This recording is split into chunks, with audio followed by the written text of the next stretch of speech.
ഇവിടെ ഇലുമിനാറ്റി എന്നൊക്കെ പറയുന്നത് പോലെ, yes, now it some forces are there inside our country just to protect our dharma. We need to do lot of things. ಅದು ಇಲ್ಲಿ ಇದು ಸಾದಾ ಜನಗಳಿಗೆ ಅದು ಏನಂತ ಗೊತ್ತಾಗಲ್ಲ. ചില അൺവാണ്ടഡ് എനർജീസ് കേരളത്തിൽ നോക്കിയാണ് ഞാൻ അവർക്കെതിരെ എന്നാ കഴിയുന്ന വിധത്തിൽ ഞാൻ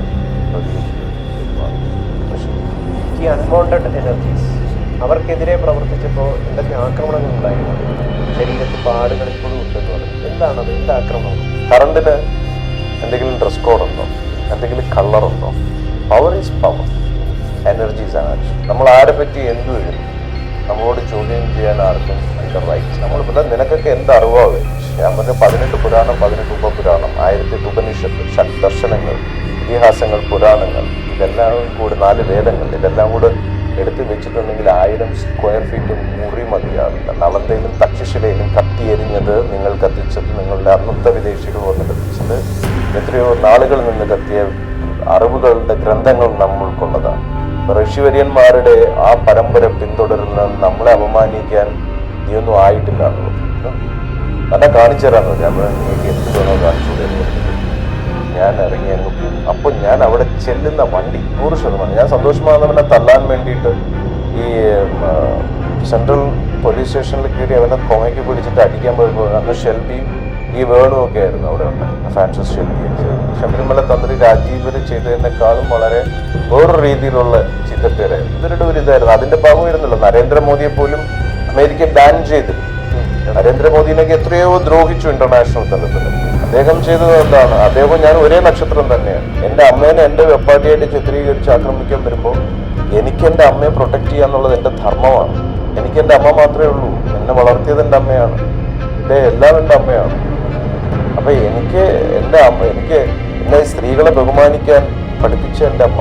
സ്ത്രീയുടെ കണ്ണുനീർ വീഴുന്നിടത്തും, സ്ത്രീയെ ബഹുമാനിക്കാത്തിടത്തും, സ്ത്രീ ആക്രമിക്കപ്പെടുന്നിടത്തും ദുർഗയും സരസ്വതിയും മഹാലക്ഷ്മിയും ഉണ്ടാവില്ല എന്ന് പഠിപ്പിച്ച എൻ്റെ അമ്മ. എൻ്റെ അമ്മ ഹോമിയോ ഡോക്ടറായി എൻ്റെ അമ്മേനെ കിച്ചൺ സൂപ്പർവൈസറായി. എഞ്ചിനീയറിംഗ് പഠിക്കാൻ പോയി എന്നെ ഹോട്ടൽ മാനേജ്മെന്റ് പഠിക്കാൻ പോയവനെന്നാക്കിയത്. എൻ്റെ ഫിനാൻഷ്യൽ സ്റ്റെബിലിറ്റി, എൻ്റെ കപ്പാസിറ്റി എല്ലാം ഈ നാട്ടുകാർക്ക് അറിയുന്നതാണ്. ഞാൻ ഗതിയും പരഗതിയും ഇല്ലാത്തൊരു കുടുംബത്തിൽ ജനിച്ച ആളല്ല. ഞാൻ എൻ്റെ അമ്മ ജനിക്കുമ്പോൾ വീട്ടിൽ 22 ജോലിക്കാരുണ്ട്. ഞാൻ ജനിക്കുമ്പോൾ മാത്രം എന്നെ നോക്കി 7 ജോലിക്കാർ വീട്ടിലുണ്ട്. പക്ഷെ ജയിലിൽ പോയി തിരിച്ചിറങ്ങിയതിന് ശേഷമാണ് പിന്നെ നിങ്ങൾ ഈ പറയുന്ന അധോലോകം എന്ന് പറയുന്ന സംഭവത്തെ പറ്റിയൊക്കെ ഞാൻ അറിയുന്നത്. പിന്നെ സിനിമയെ കാണുന്ന പോലത്തെ അധോലോകം അല്ല, റിയൽ ലൈഫ് അണ്ടർ വേൾഡ് എന്ന് പറയുന്നത്. That is something different. ഇവിടുത്തെ മാധ്യമ കുറെ ഊളകൾ എഴുതി കൂട്ടി വെച്ച സ്റ്റൈലൊന്നും അല്ല അധോലോകം എന്ന് പറയുന്നത്. അവർക്ക് കാണാൻ പോലും പറ്റില്ല. അവര് ഇറ്റ്സ് ആൻ അണ്ടർ കറന്റ്. ക്രൈമിന്റെ എംബ്ലത്തിൽ ഒരു തോക്കുണ്ട്. ഇന്ന് നമ്മോടൊപ്പം ഉള്ളത് തോക്ക് സ്വാമി. സ്വാമിജി നമസ്കാരം.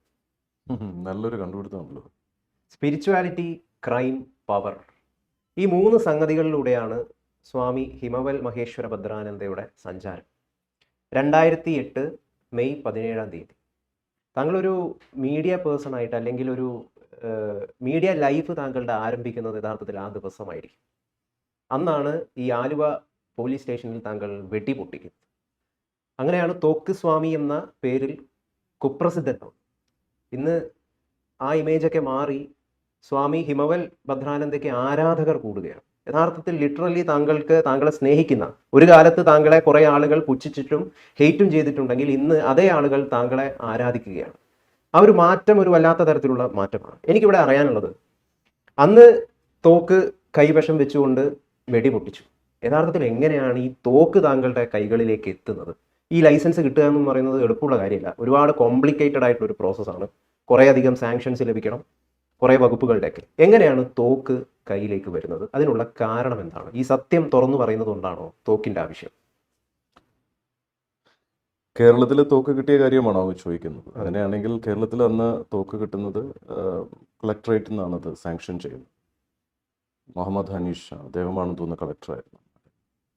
ADM സാങ്ഷൻ ചെയ്യണം, ഫോറസ്റ്റിൻ്റെ റിപ്പോർട്ട് വേണം, തഹസിൽദാറിൻ്റെ റിപ്പോർട്ട് വേണം, പിന്നെ പോലീസിൻ്റെ റിപ്പോർട്ട് വേണം. ഇത് മൂന്നും ഈ 4 ഇതും കിട്ടിക്കഴിഞ്ഞാൽ അവർ കൊടുക്കും. ഇതാണ് അതിൻ്റെ വകുപ്പെന്ന് പറയുന്നത്. കർണാടകയിലെ പോലെ അത്രയും കോംപ്ലിക്കേറ്റഡ് അല്ല, സീരിയസ് ഇതല്ല ഇവിടെ കേരളത്തിൽ കിട്ടാൻ. പക്ഷെ അന്ന് എനിക്ക് പോലീസിൻ്റെ ഭാഗത്തു നിന്ന് എനിക്കത് കിട്ടിയിരുന്നില്ല. കാരണം അന്നത്തെ ഉദ്യോഗസ്ഥനായിരുന്ന വേണു എന്ന് പറയുന്ന ആളുണ്ടായിരുന്നു. അദ്ദേഹം ഒരു 25,000 രൂപ കൈക്കൂലി എന്നോട് ചോദിച്ചു. അന്ന് ഹോം മിനിസ്റ്റർ കോടിയേരി ബാലകൃഷ്ണനായിരുന്നു. എനിക്ക് അദ്ദേഹവുമായിട്ട് വളരെ അടുത്ത് എൻ്റെ ഒരു ജ്യേഷ്ഠതുല്യനായിട്ടുള്ളൊരു ബന്ധം എനിക്ക് ഉണ്ടായിരുന്ന ഒരാളാണ്. അത്രയും നല്ല രീതിയിൽ ഒരു സ്നേഹബന്ധം എനിക്ക് ഉണ്ടായിട്ട് പോലും ഞാൻ ഈ വിഷയം ഇങ്ങനെ ഒരു ആപ്ലിക്കേഷൻ കൊടുക്കണ പോലും ഞാൻ പറഞ്ഞിരുന്നില്ല. എനിക്കെപ്പോഴും ഒരു പ്രോപ്പർ ചാനൽ പോകുന്നതിനെ മാത്രമേ ഞാൻ എല്ലാ കാലത്തും ഞാനത് ഫോളോ ചെയ്തിട്ടുള്ളൂ. അതിന് ആപ്ലിക്കേഷൻ കൊടുക്കാൻ കാര്യം, ഇവിടെ ഈ ക്രിസ്ത്യൻ മതപരിവർത്തനത്തിനെതിരെ ഞാൻ ഭയങ്കരമായിട്ട് ഫൈറ്റ് ചെയ്തിരുന്നു. ക്രിസ്ത്യൻ മതപരിവർത്തനത്തിന് യെസ്, കേരളത്തിലെ ക്രിസ്ത്യൻ മതപരിവർത്തനത്തിനെതിരെ ഭയങ്കര ഫൈറ്റ് ചെയ്തു. കാരണം അവർ നടത്തിയിരുന്ന പല കാര്യങ്ങളും നമ്മുടെ ആൾക്കാരെ, നമ്മുടെ ഫാമിലിയിലുള്ളവരെ കൺവേർട്ട് ചെയ്ത് കൊണ്ടുപോവുക, അതുമായി ബന്ധപ്പെട്ട് ഇവർ വളരെ സൈലൻ്റ് ആയിട്ട് നടത്തിയിരുന്ന പല കാര്യങ്ങളെയും നമ്മൾ ചോദ്യം ചെയ്തു. ഇവരെന്താ ചെയ്തതെന്ന് വെച്ച് കഴിഞ്ഞാൽ, ഇവർ മറ്റ് തീവ്രവാദികളെ പോലെ നേരിട്ട് വന്ന് അറ്റാക്ക് ചെയ്യുന്ന ഒരു ശീലം ഇവർക്ക് കുറവാണെങ്കിലും, കൊച്ചുകടവന്ത്രയിൽ ഞാൻ താമസിക്കുന്ന സ്ഥലത്ത് എൻ്റെ അമ്മയും എൻ്റെ കൂടെയുള്ള വീട്ടിൽ പണിക്ക് നിൽക്കുന്നവരെല്ലാവരെയും കൂടെ മുറിയിൽ ഒരു പൂട്ടിയിട്ടു. ദിവസം ഒരു 250ഓളം ആൾക്കാർക്ക് ഭക്ഷണം കൊടുക്കുന്ന ഒരു പ്രോസസ്സ് ഉണ്ടായിരുന്നു.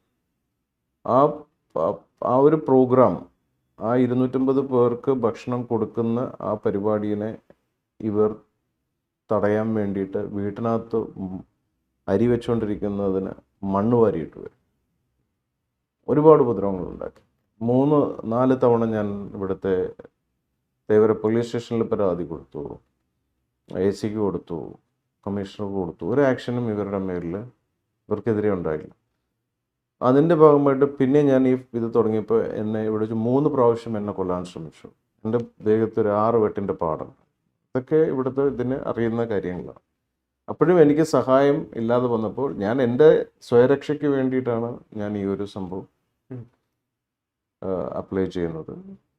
ADMന് ബോധ്യപ്പെട്ടത് കൊണ്ട് എൻ്റെ പേരിൽ ഒരു ക്രൈം കേസോ ഒരു കൊള്ളരുതായ്മയോ പിടിച്ചുപറിയോ മോഷണമോ ബലാത്സംഗമോ തട്ടിപ്പോ ഒന്നും എൻ്റെ പേരിലില്ല. ADMന് ബോധ്യപ്പെട്ടത് ADM റെക്കമെൻഡ് ചെയ്തു. ബാക്കി പ്രശ്നങ്ങളില്ലാത്തതുകൊണ്ട് ADMന് തരാനുള്ള പവർ കൊണ്ട് അവർ കളക്ടർ ഓഫീസിൽ നിന്ന് പ്രോപ്പറായിട്ട് കിട്ടുന്നു. ആ ഗണ്ണാണ് എൻ്റെ കയ്യിലുണ്ടായത്. അല്ല, താങ്കൾ പറയുന്നു ഒരുപാട് പേർക്ക് സഹായം ചെയ്യുന്നു, ദാനം ചെയ്യുന്നു, ഭക്ഷണം നൽകുന്നു. ഇതിനെന്തിനാണ് ക്രിസ്ത്യാനികൾ എതിർക്കുന്നത്?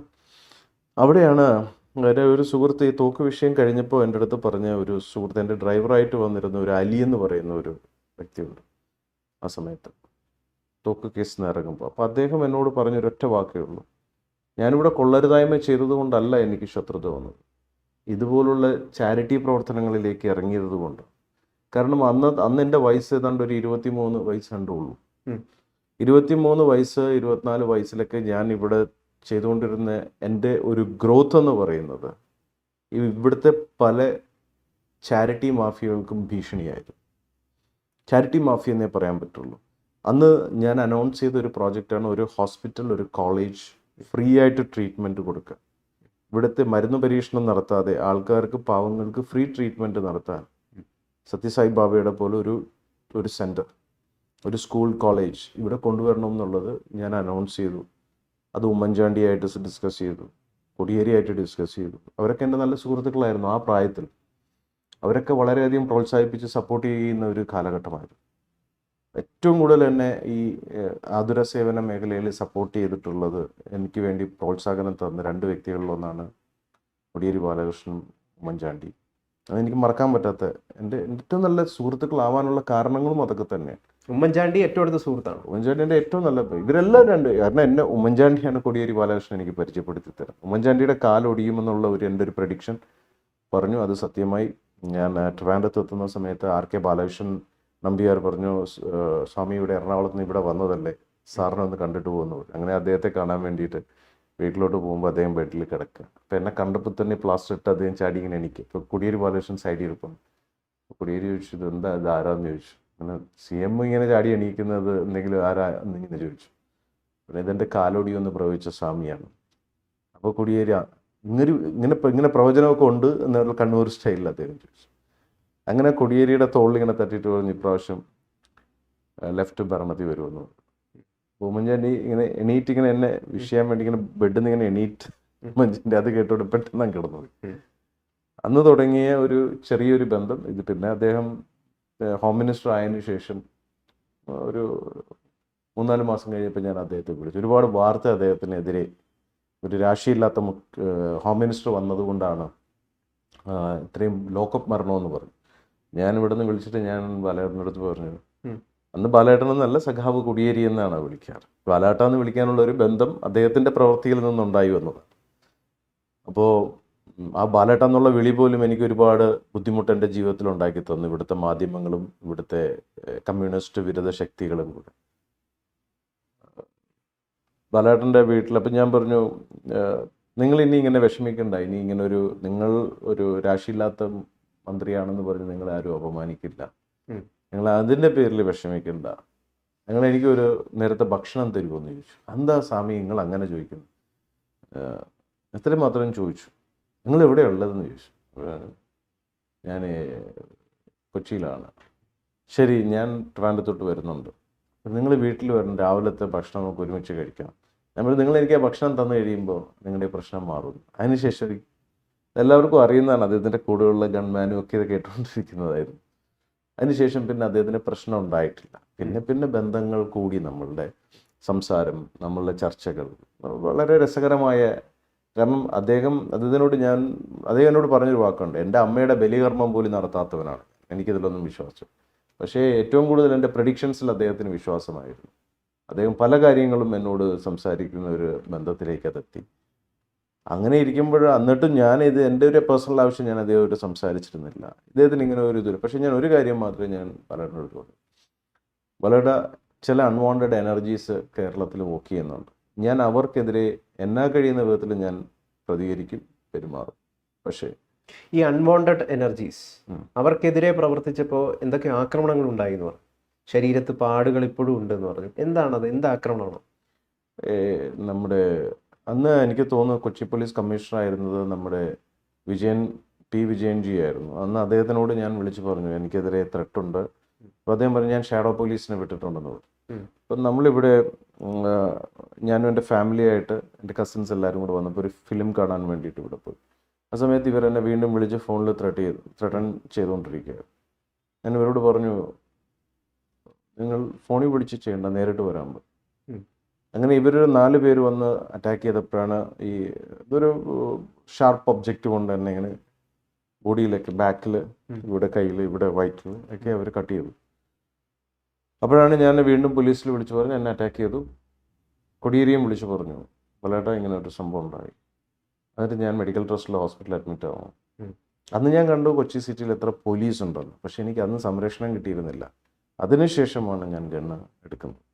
ഇവരുടെ ലൈസൻസിനൊക്കെ സാങ്ഷൻ കൊടുക്കുന്നതും അല്ലെങ്കിൽ ഈ അപേക്ഷയൊക്കെ കൊടുക്കുന്നത് ഈ ഘട്ടത്തിലാണ്. ഇതിന് ശേഷമാണ്. കാരണം എനിക്ക് സംരക്ഷണമില്ലല്ലോ. ഇപ്പോൾ എൻ്റെ പ്രൊട്ടക്ഷൻ ഞാനല്ലേ നോക്കേണ്ടത്. അന്ന് മുതലേ ഒരു കാവിധാരിയായിരുന്നു. അന്ന് ഞാൻ കാവ്യ അങ്ങനെ ഉടുക്കില്ല, ഞാൻ വൈറ്റ് ആയിരുന്നു, ചിലപ്പോൾ ബ്ലാക്ക് ഇടും. കാവ്യ ഞാൻ വളരെ തോന്നുമ്പോൾ ഞാൻ ഇടും. അങ്ങനെ എനിക്ക് ഡ്രസ്സിലോട്, എനിക്കൊരു ഡ്രസ് പൊളിറ്റിക്സ് എനിക്കില്ല. അതൊരു പൊളിറ്റിക്സിൻ്റെ ഭാഗമാണ്. ഇപ്പം ഞാൻ ഇടുന്ന ബ്ലാക്ക് ഇടും. ആത്മീയത വസ്ത്രത്തിലല്ല, നമ്മുടെ പ്രവൃത്തിയിലാണ്.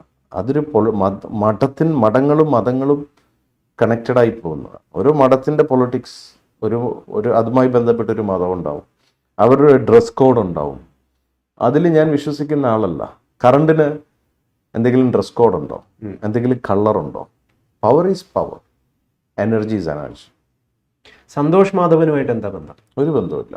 അന്ന് പക്ഷേ മാധ്യമങ്ങൾ മുഴുവൻ ചിത്രീകരിച്ചത് താങ്കൾക്ക് സന്തോഷ് മാധവനുമായിട്ട് വലിയ ബന്ധമാണ്, വ്യഭിചാര പ്രവൃത്തികളിൽ ഏർപ്പെടുന്ന ഒരാളാണ് സ്വാമി ഭദ്രാനന്ദ് എന്നുള്ള മാധ്യമ വ്യാഖ്യാനങ്ങൾ രൂപപ്പെടുന്നില്ല. വ്യഭിചാര പ്രവൃത്തി എന്നൊരു വാക്ക് അവർ പറഞ്ഞില്ല. അവർ പറഞ്ഞത് സന്തോഷ് മാധവന്റെ ഒപ്പം ഒരുപാട് സ്ത്രീകളുണ്ടെങ്കിൽ ഇവനും ഒരുത്തിയെ വെച്ചുകൊണ്ടിരിക്കുക എന്ന് പറഞ്ഞിട്ട് എൻ്റെ അമ്മേനാണ് എൻ്റെ വെപ്പാട്ടിയായിട്ട് ചിത്രീകരിക്കാൻ വേണ്ടി ശ്രമിച്ചത്. അല്ലാതെ എൻ്റെ പേരിൽ ഒരു ചീറ്റിംഗ് 420 ചീറ്റിംഗ് കേസോ ഫ്രോഡ് കേസോ രാജ്യദ്രോഹമോ കള്ളക്കടത്തോ മയക്കുമരോ ഒരു കേസും എൻ്റെ പേരിലില്ല. എൻ്റെ പേരിൽ അങ്ങനെ ഒരു കേസുമില്ല. പക്ഷെ എവിടെയാണോ സന്തോഷ് മാധവനുണ്ടോ അവിടെ ഇവിടുത്തെ ഈ ക്രിസ്ത്യൻ കോക്കസ് മീഡിയാസ്, അതായത് മംഗളം പത്രമാണ് ഇത് തുടങ്ങി വെക്കുന്നത്. സന്തോഷ് മാധവനെ പിടിക്കുന്ന സമയത്ത് ഈ ആസാമികളുടെ നാടെന്ന് പറഞ്ഞൊരു പങ്ക്തി ഇവർ എഴുതി. അതിൽ ഇവിടുത്തെ ഒരുപാട് പിടിച്ചുപറി സ്വാമി, മറ്റേ കൂട്ടിക്കൊടുപ്പ് സ്വാമി, മറ്റേ സ്വാമി, മറിച്ച് സ്വാമി, തട്ടിപ്പ് പരിപാടി എല്ലാം നടത്തുന്ന കുറേ പേരുടെ പേര് എഴുതി വെച്ചതിൻ്റെ ലാസ്റ്റ് അടിയിൽ സെക്കൻഡ് ഷോ സ്വാമി എന്ന് പറഞ്ഞൊരു പേര്. അത് വായിച്ചു വരുമ്പോൾ സെക്കൻഡ് ഷോ സ്വാമി എന്ന് പറഞ്ഞിട്ട് ലാസ്റ്റ് എഴുതി വെക്കാണ്, വലിയ രീതിയിൽ ഇവിടെ ഹിന്ദുക്കളുടെ ഇതിൽ ഗണേശോത്സവം നടത്തുന്ന വ്യക്തിയും ഒരുപാട് പ്രവചനങ്ങളുമൊക്കെ നടത്തിയെന്ന് അവകാശപ്പെടുന്ന ഒരാളുണ്ട്. അയാളെ സെക്കൻഡ് ഷോ സിനിമ കാണാൻ പോയപ്പോൾ നാട്ടുകാർ പിടിച്ച തല്ലിയെന്ന് പറഞ്ഞിട്ട് എൻ്റെ പേരൂടെ എഴുതി വെച്ചു. ഒരു ഫാമിലി മൂവി കാണാൻ പോകുമ്പോൾ നാട്ടുകാർ തല്ലിയെന്ന് പറഞ്ഞ് ഇത് എഴുതിയപ്പോൾ ആൾക്കാർ വേറെ എന്തോ അടൽസുള്ളി പടം കാണാൻ പോകുന്ന പോലെയാണ് ഈ പത്രക്കാരുടെ എഴുതിയപ്പോൾ മംഗളം വെറും തറയായിരുന്നു. വെറും തറ എന്ന് പറഞ്ഞു കഴിഞ്ഞാൽ ഇത്തരം വർഗീയത. ഞാൻ അവസാനം ഈ വാക്ക് കണ്ടപ്പോൾ റഫീഖ് എന്ന് പറയുന്ന ഇവിടുത്തെ കേരള വിഷൻ അതിലേതോ വർക്ക് ചെയ്തിരുന്ന ഒരാളുണ്ട്. അദ്ദേഹം എൻ്റെ അടുത്ത് പറഞ്ഞു, സ്വാമി ഇത് പെട്ടെന്ന് നോക്കൂ, നിങ്ങളെ പറ്റിയാണ് ഇത് പറഞ്ഞിരിക്കുന്നത്. ഇത് ചെന്ന് അവരുടെ അടുത്ത് നിന്ന് പറഞ്ഞ് സംസാരിച്ചില്ലെങ്കിൽ അവർ ഭയങ്കര പ്രശ്നം ഉണ്ടാക്കും. ഈ സമയം സ്വാമിമാർക്കൊക്കെ വളരെ മോശകാലമാണ്. നിങ്ങൾക്കെതിരെ എന്തെങ്കിലും തെറ്റുണ്ടെങ്കിൽ നിങ്ങൾ അവരെഴുതിക്കോളൂ, അല്ലെങ്കിൽ വെറുതെ ഇത് ചെയ്യരുതെന്ന് പറഞ്ഞ് ഒന്ന് സംസാരിക്കാൻ പറഞ്ഞു. അപ്പം ഞാൻ ഇവരെ കാണാൻ വേണ്ടിയിട്ട് ഇവർ പറഞ്ഞു കേട്ടിട്ട് ഞാൻ മംഗളത്തിൻ്റെ ഓഫീസിൽ പോകുന്നു. അപ്പോൾ മംഗളത്തിൻ്റെ ഓഫീസും ഏഷ്യാനെറ്റും അടുത്തടുത്തൊരു ഒരു നെക്സ്റ്റ് ഡോ ഇങ്ങനെ അടുത്തടുത്തായിരിക്കണം. അപ്പം ഈ മംഗളത്തിൻ്റെ 2 ഡയറക്ടേഴ്സ് അവിടെ വന്നിട്ടുണ്ടായിരുന്നു. അപ്പോൾ ഫ്രണ്ടിൽ കയറിയപ്പോൾ ഒരു ഭയങ്കര ഒരു കൊടിയ ക്രിസ്ത്യൻ വർഗീയവാദിയായ ഒരു മാധ്യമ പ്രവർത്തകൻ അവിടെ ഇരിപ്പുണ്ട്. ഞാൻ ചോദിച്ചു, എന്തിനാ നിങ്ങൾ എന്നെപ്പറ്റി ഇങ്ങനെ മോശമായിട്ട് എഴുതുന്നത്? അപ്പോൾ അവരെൻ്റെ അടുത്ത് എടുത്തു പോയി പറഞ്ഞാണ്, നമ്മൾ ആരെ പറ്റി എന്തും എഴുതും, നമ്മളോട് ചോദ്യം ചെയ്യാൻ ആർക്കും അതിൻ്റെ റൈറ്റ് ഇല്ലാന്ന്. ഞാൻ പറയും, എന്നെപ്പറ്റി ഒരു വാർത്ത വന്നു, അടിസ്ഥാനരഹിതമായ വാർത്തയാണ്, അതുകൊണ്ട് ഞാൻ ഇവിടെ വന്നു, അത് ചോദിക്കേണ്ട ഇതെനിക്കുണ്ട്, നിങ്ങൾ എന്നെ ആൻസർ തരണം. ഇവിടെ നിന്ന് 2 ഡയറക്ടേഴ്സ് മംഗളത്തിൻ്റെ വന്നിട്ടുണ്ടെന്ന് പറഞ്ഞിട്ടാണ് ഞാൻ വന്നതെന്നുള്ളത്. അപ്പോൾ ഇവർ പറഞ്ഞു, തനിക്കൊക്കെ എന്തിൻ്റെ കഴപ്പാടോ, കാവ്യ വേഷം ഇട്ടിട്ട് നിന്നെപ്പോലുള്ള കുറേ സ്വാമിമാരിവിടെ ഉണ്ടല്ലോ, ആൾക്കാരെ പറ്റിച്ച് നടക്കുന്നതെന്ന് പറഞ്ഞിട്ട് ഇയാൾ നമ്മളുടെ സംസ്കാരത്തെ വളരെ മോശമായിട്ട് സംസ്കാരത്തെ ഇത് സംസാരിച്ചു. അതിൽ കയറിയപ്പോൾ എനിക്ക് ട്രിഗറായി. ഞാൻ പറഞ്ഞു, 14,600 പ്രാവശ്യം തിരുത്തിയ ബൈബിളും വെച്ചിട്ടാണോ നീ നമ്മളടുത്ത് ഇങ്ങോട്ട് ഉണ്ടാക്കുന്നതെന്ന് ചോദിച്ചു. ഇതിൽ നിനക്ക് ഇത്രയും മാത്രം പറയാൻ നിനക്ക് എന്ത് അധികാരമുള്ളത്?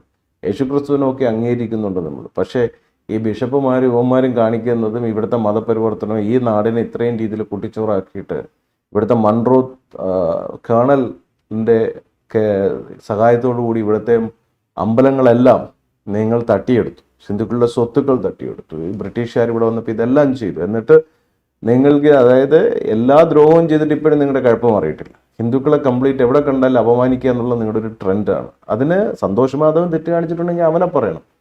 ബാക്കി നമ്മൾ പോലെ നിനക്കൊക്കെ എന്ത് അറിവാണുള്ളത്?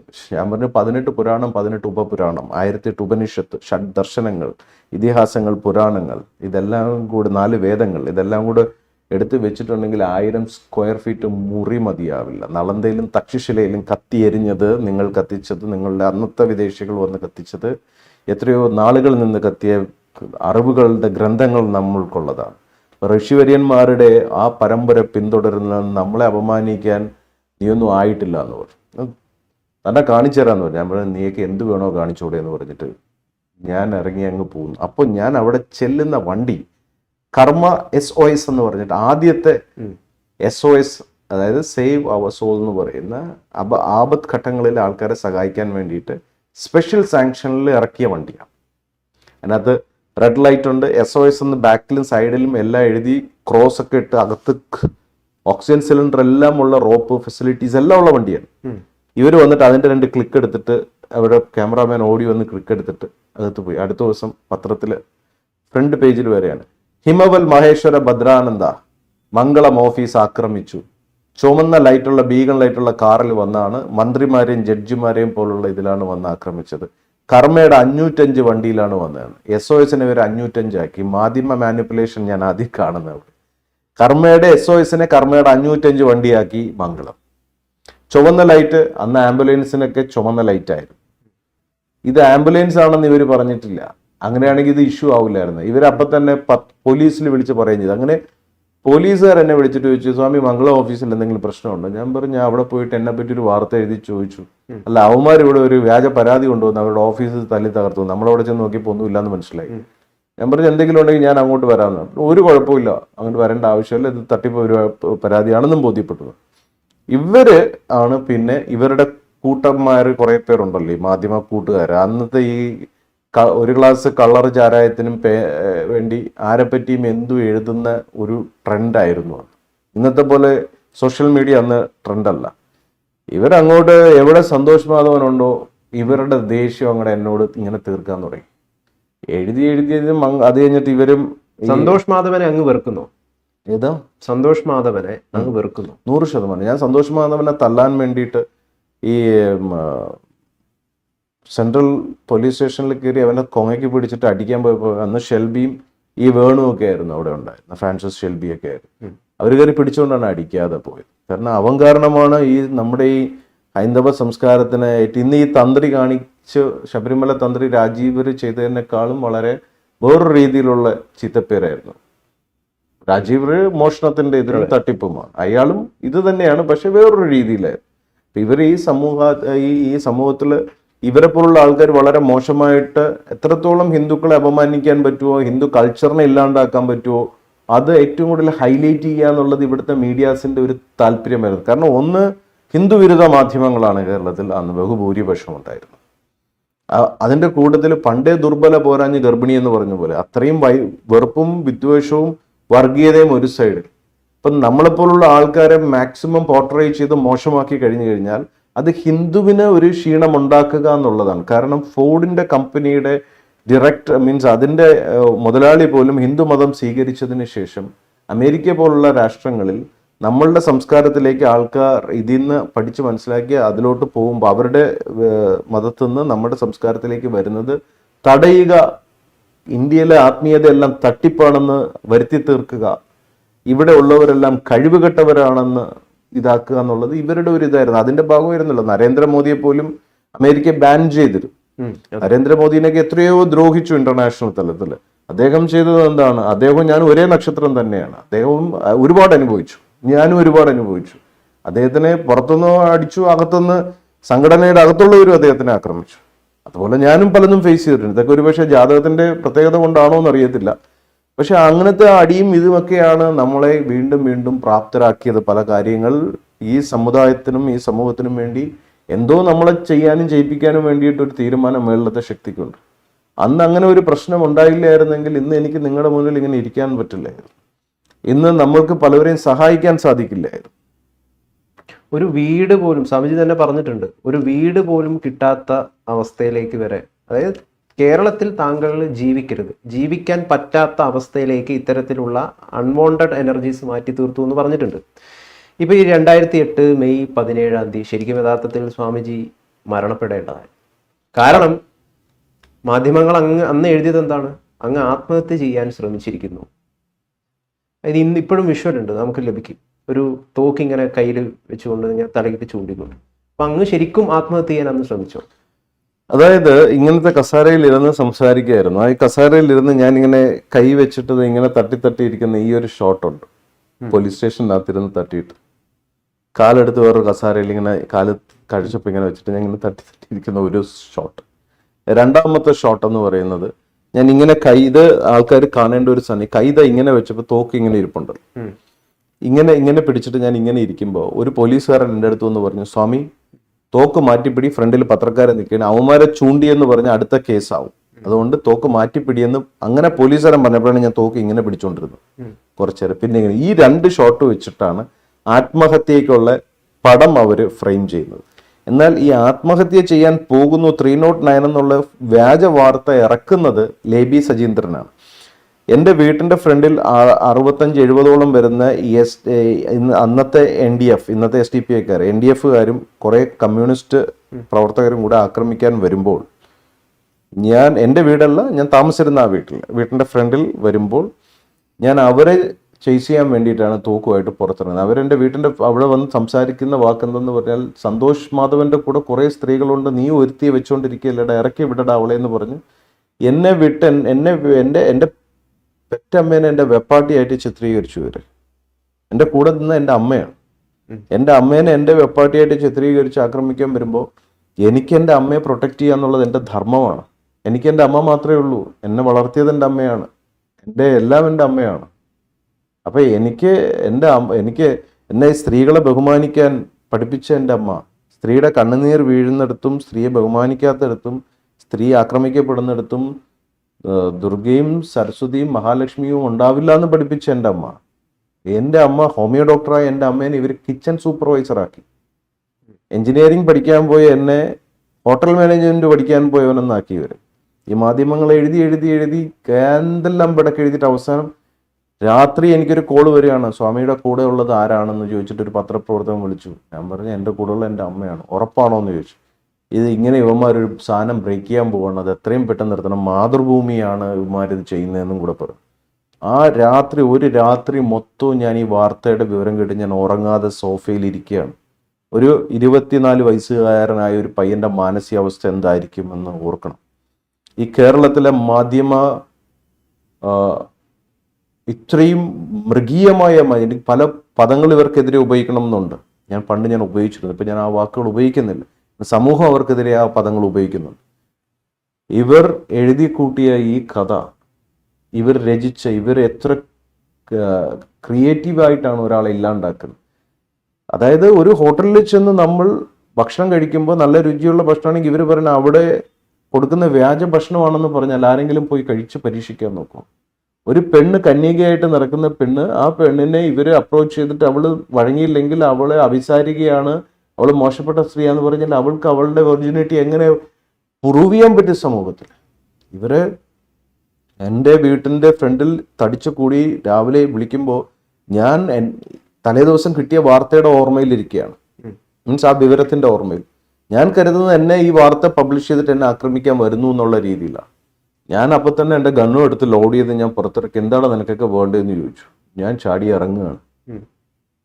അന്ന് ആ തോക്ക് കണ്ട് അവിടെ നിന്ന് ഓടിയതാണ്. ഇന്ന് മെട്രോ റെയിൽ ആലുവ വഴി ഓടുന്നു എന്ന് കാരണം ഇമാർ ഓടിയ വഴിയാണ് ഇന്ന് മെട്രോ റെയിൽ പോകും. എത്ര പേരുണ്ടായിരുന്നു? നമ്മുടെ മോർ ദാൻ 65-70 പീപ്പിൾ ഉണ്ടായിരുന്നു.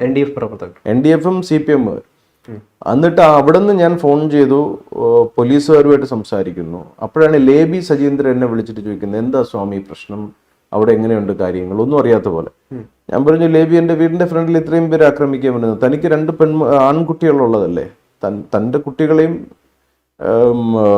തന്നെയും പറ്റി ഇങ്ങനെ പറഞ്ഞു കഴിഞ്ഞാൽ ആൾക്കാർ എന്തായിരിക്കും, അവിടുത്തെ സമൂഹത്തിൻ്റെ അവസ്ഥ എന്തായിരിക്കും, നിങ്ങൾക്ക് സഹിക്കാൻ പറ്റുമോ? അയ്യോ അതൊരിക്കലും സഹിക്കാൻ പറ്റില്ലല്ലോ സ്വാമി എന്നൊക്കെ പറഞ്ഞിട്ട് ഞാൻ പറഞ്ഞു, ഇപ്പം എൻ്റെ വീടിൻ്റെ ഫ്രണ്ടിൽ ഇത്രയും പേര് അടിക്കാൻ വേണ്ടി എന്നെ വന്ന് നിൽക്കണം, ഒരു കാരണവുമില്ല. അപ്പോൾ എന്ത് ചെയ്യാൻ പോവാണ്? ഞാൻ പറഞ്ഞു, എൻ്റെ കയ്യിൽ ഗണ്ണുണ്ട്, ആകെ ഒരു പ്രൊട്ടക്ഷൻ ഗൺ. ഓ സ്വാമിയുടെ കയ്യിൽ ഗണ്ണും ഉണ്ടോ? ഞാൻ പറഞ്ഞു, ഗണ്ണുണ്ട്.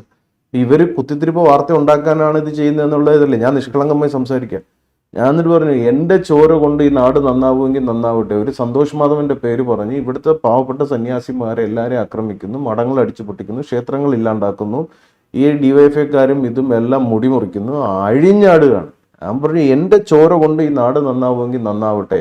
അതോടുകൂടി ഇവിടുത്തെ സന്യാസികളെയും ഹിന്ദു സമൂഹത്തിനെ ആക്രമിക്കുന്നത് ഇവിടെ നിർത്തലാവുമല്ലോ, അല്ലെങ്കിൽ അതിവിടെ അവസാനിക്കട്ടെ. എൻ്റെ ചോര കൊണ്ട് നാട് നന്നാവട്ടെ. പക്ഷെ ഒരു പട്ടിക്കും പൂച്ചയ്ക്കും ഞാൻ എൻ്റെ ചോര കൊടുക്കില്ല. ഇവന്മാർക്ക് എന്തിനാ എന്നോട് വന്ന് തീർക്കട്ടെ, എന്തിനാ ബാക്കിയുള്ളവരെ ഉപദ്രവിക്കുന്നത്? ഇങ്ങനെ ഞാൻ ലേബിയോട് പറഞ്ഞുകൊണ്ടിരിക്കുക. ഈ വാക്ക് ലേബി കേട്ടിട്ട് തോക്ക് ചോര കട്ട് ചെയ്ത് നേരെ മനോരമയായിട്ട് ഡിസ്കസ് ചെയ്തിട്ട് ഫ്ലാഷ് ന്യൂസ് അടിച്ചു വിടുക. ഹിമവൽ മഹേശ്വര ഭദ്രാനന്ദ തോക്കുമായിട്ട് ആത്മഹത്യാ ഭീഷണി ഒഴുക്കി വീടിന്റെ ഫ്രണ്ടിൽ നിൽക്കുകയാണ്.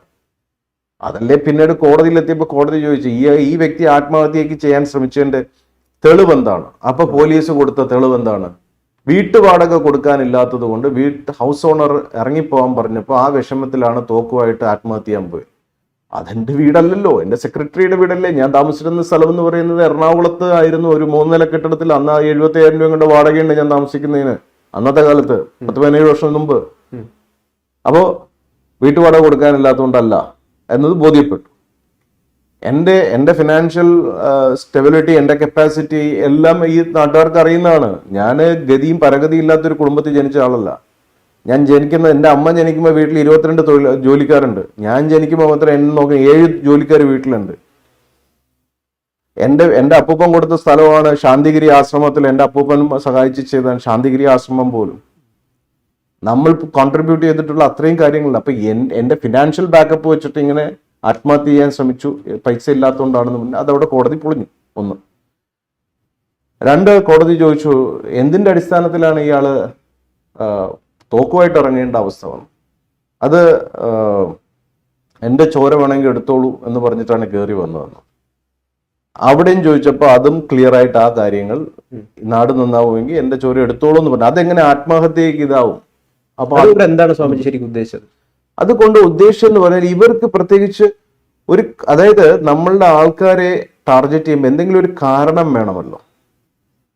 ഒരാളെ പിടിച്ച് അകത്തിടാനും ഒരു കാരണം വേണം. ഇപ്പൊ സ്റ്റേഷനിൽ വന്നതിന് ആത്മഹത്യക്ക് ശ്രമിച്ചു എന്നുള്ളത് ഇവരങ്ങനെ ആക്കിയിട്ട് ആ പ്രശ്നത്തിനെ ഇവർ വേറെ രീതിയിൽ ഡൈവേർട്ട് ചെയ്തു. അവിടെ നടന്ന ഇൻസിഡന്റ് അവർ പുറത്തു കൊണ്ടുവന്നില്ല. ഹിന്ദുവിനെതിരെയുള്ള ഫൈറ്റ്, ഹിന്ദുക്കൾക്ക് വേണ്ടിയിട്ട് ഞാൻ നടത്തിയ ഫൈറ്റ് അവിടെ ഹൈലൈറ്റ് ചെയ്യിപ്പിച്ചില്ല. അതിനെ ഡൈവേർട്ട് ചെയ്തിട്ട് എന്നെ ഒരു കോമാളിയാക്കി, ഒരു ഭീരുവാക്കി, ഒരു ക്രിമിനലാക്കി, ജനങ്ങളുടെ ഇടയിൽ കംപ്ലീറ്റ് കൺഫ്യൂഷൻ ആക്കി വെച്ചു കൊടുത്തു. യഥാർത്ഥത്തിൽ ഇവർ എന്നോട് ചെയ്ത ദ്രോഹവും ഇവർ ഇങ്ങനെയൊക്കെയാണ് എന്നോട് ചെയ്തതെന്ന് അറിഞ്ഞിരുന്നെങ്കിൽ നാട്ടുകാർ എൻ്റെ കൂടെ അല്ലേ നിൽക്കുള്ളൂ. തീർച്ചയായിട്ടും ജനം എൻ്റെ കൂടെ നിൽക്കരുത്. എൻ്റെ ഗുഡ് ഇന്റൻഷൻസിനെ പറ്റി ആരും അറിയരുത്. എന്നെ കോമാളിയാക്കി പരിഹസിച്ചു, ഇതാക്കി. പിന്നെ നമ്മുടെ ആൾക്കാർക്ക് ഒരു സ്വഭാവമുണ്ട്, അബ്ദുൽ കലാം സാറിനെ പോലും പരിഹസിക്കുന്ന ഒരു സമൂഹം നമുക്കുണ്ടായിരുന്നു. ഇപ്പം മാധ്യമങ്ങളിലൊക്കെ അങ്ങ് പ്രത്യേകിച്ചും സോഷ്യൽ മാധ്യമങ്ങളിൽ നിറഞ്ഞു നിൽക്കുകയാണ്. അങ്ങയുടെ ഓരോ സംസാരവും വൈറലായിക്കൊണ്ടിരിക്കുകയാണ്. അങ്ങ് ഒരു അധോലോക രാജാവാണ്, അതുപോലെ മാഫിയയുടെ തലവനാണ് എന്നൊക്കെ പറഞ്ഞിട്ടുള്ള പല ഇതും.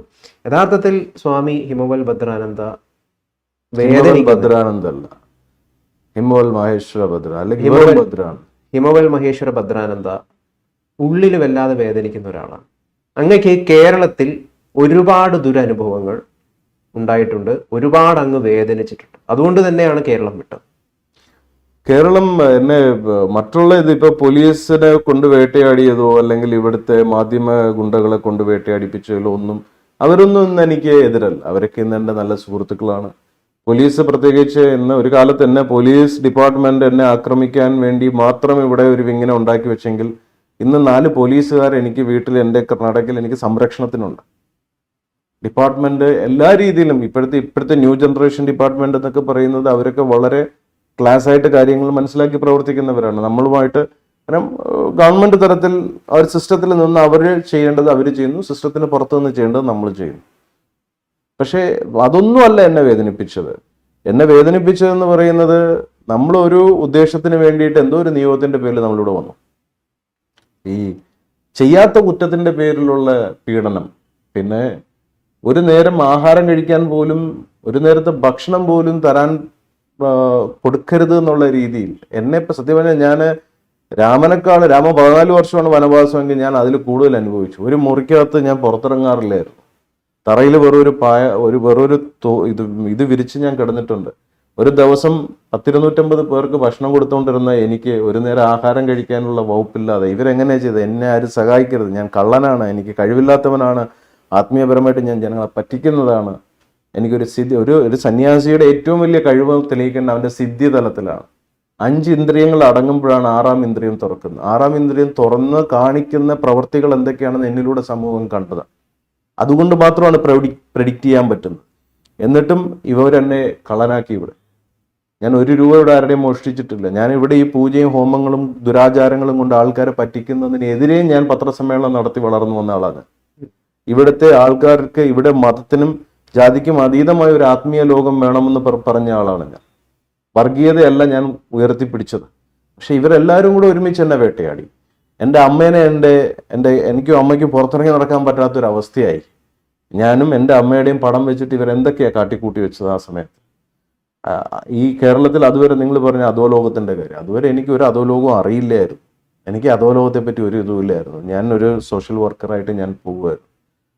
പക്ഷെ ആ ജയിലിൽ പോയി തിരിച്ചിറങ്ങിയതിന് ശേഷമാണ് പിന്നെ നിങ്ങൾ ഈ പറയുന്ന അധോലോകം എന്ന് പറയുന്ന സംഭവത്തെ പറ്റിയൊക്കെ ഞാൻ അറിയുന്നത്. അത് പിന്നെ സിനിമയെ കാണുന്ന പോലത്തെ അധോലോകം അല്ല, റിയൽ ലൈഫ് അണ്ടർ വേൾഡ് എന്ന് പറയുന്നത്. That is something different.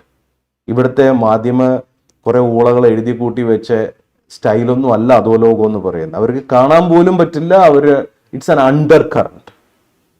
ഇവിടെ ഇലുമിനാറ്റി എന്നൊക്കെ പറയുന്നത് പോലെ, yes, now it's some forces are there inside our country just to protect our dharma. We need to do lot of things. ಅದು ಇಲ್ಲಿ ಇದು ಸಾದಾ ಜನಗಳಿಗೆ ಅದು ಏನಂದು ಗೊತ್ತಾಗಲ್ಲ. ಎಲ್ಲಿಂದ ನಾನು ಕರ್ನಾಟಕದಲ್ಲಿ ಹೋಗ್ಮೇಲೆ ಎಲ್ಲ ಜನಗಳಿಗೂ ಅದು ಅರ್ಥ ಆಯ್ತು. ಅದು ಗೊತ್ತಾಗ್ಬೇಕು, ಇಲ್ಲಾಂದ್ರೆ ರಾಜ್ಯಕ್ಕೆ ಧರ್ಮ ಸಂರಕ್ಷಣೆ ಮಾಡೋದಕ್ಕಾಗಲ್ಲ. ಇವರಿಗೆ ಏನು ಅಂಡರ್ ವರ್ಲ್ಡ್ ಗೊತ್ತು. ಇವ್ರಿಗೆ ಸುಮ್ಮನೆ ಸಣ್ಣ ಪುಟ್ಟ ರೌಡಿಗಳೇ ಗುಂಟೆಗಳ ನೋಡಿ ಅಂಡರ್ ವರ್ಲ್ಡ್ ಅನ್ನು ಹಾಕಿ ಅಲ್ಲಿ ಅಂಡರ್ ವರ್ಲ್ಡ್ ಆಗುತ್ತಾ ಅದು?